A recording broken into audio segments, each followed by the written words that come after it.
sente representado, então, como este caçador, ele então é muito ligado a toda a questão da selva e todas essas forças obscuras, assim como os Xambás são os reis da noite de acordo com a etnografia.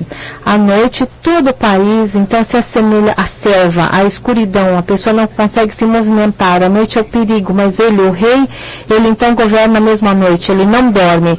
Mesmo nas horas mais negras da noite, o governante ouve, ele dorme à tarde.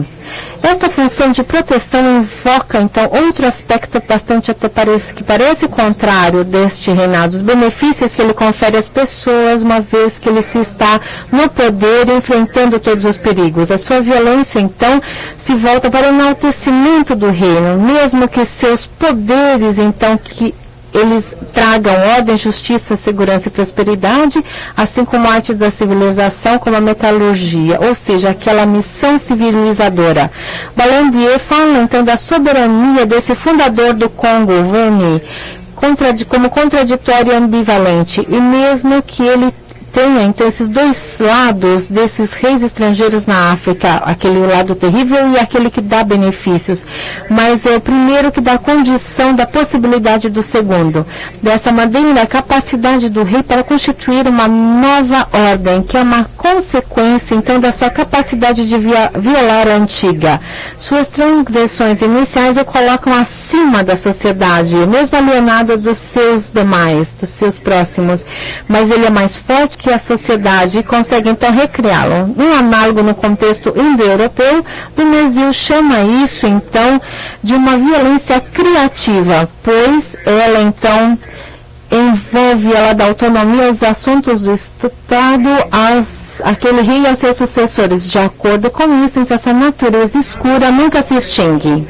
No Congo foi celebrado destacadamente a instalação de um novo governador, que Evans Bichard descreveu como Chalot, que era bem conhecido no discurso de Fraser, um rei que subiu ao trono em cerimônias e reproduziu a dinastia básica do herói imigrante.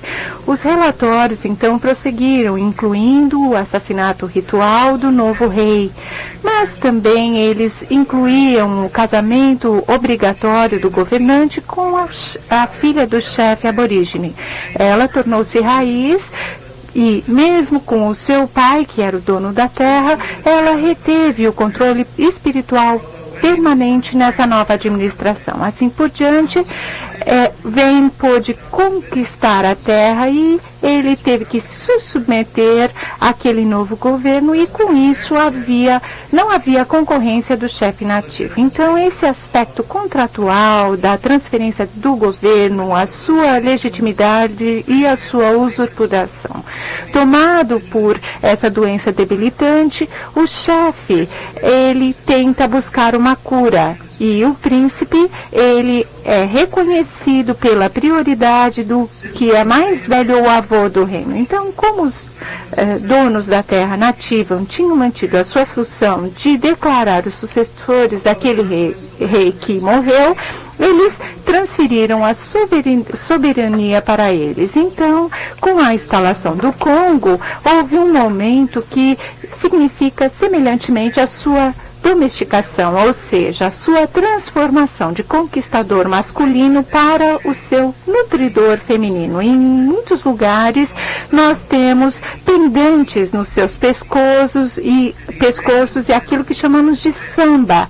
E isso significa aprender, confiscar. E se o rei não perder os seus poderes transcendentais, ele então pode se socializar e se tornar um benfeitor na terra. Esse é o trabalho dialético das pessoas originais que controlam o seu inimigo para poder reconhecê-lo como governador. A missão de civilização em duas direções. Em resumo, a generalização de alguns riscos e esses reinados estranhos, eles têm duas formas de autoridade e legitimidade que coexistem num estado mútuo de dependência e incorporação recíproca. Por outro lado, nós temos aquelas pessoas subjacentes que têm aquele princípio do fundador, ou seja, o direito à primeira ocupação e o caso máximo de busca à autonomia soberania. E, nesse caso, nós temos uma relação muito forte com a terra que lhes dá um acesso único ao divino e às fontes ancestrais para a sua produtividade. Por isso, é indispensável ter autoridade religiosa e as funções rituais. Mas esses reis estrangeiros, eles clamam a prioridade na agressividade e na demonstração transgressiva de seu poder superior para poder assumir a soberania. Isso ocorre numa tensão constante entre os reais de origem estrangeira e as pessoas nativas. E os acordos sobre legitimidade e superioridade ocorrem de um modo bipartidário. E também nós temos um aspecto de conjunção cosmológica que ajuda a perpetuar essa questão. Além disso, nós temos a questão histórica humana, o seu poder, que se torna um fato social puro e estabelece também uma coerção.